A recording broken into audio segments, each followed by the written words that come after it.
Hi hello welcome to దిగాస్ world. తలకాయ కాళ్ళు కూర అండి. ఫుల్ వీడియో లింక్ రేపు నేను అప్లోడ్ చేస్తాను. ఈ కూర బెనిఫిట్స్ ఏ ఏ కాంబినేషన్స్తో బాగుంటుందో కూడా ఫుల్ వీడియోలో చూడండి.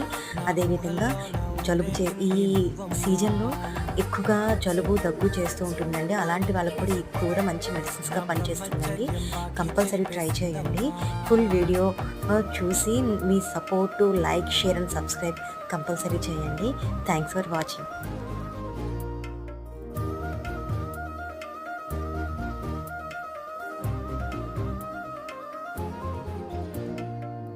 ఏకాంతాలన్నీ ఏకాంతం లేక ఏకరువే పెట్టాయే ఏకంగా, సంతోషాలన్నీ సెలవన్నది లేక మనతోనే కొలువయ్యే మొత్తంగా, స్వాగతాలు లేని ఒంట్లో ఉండలేక విరహం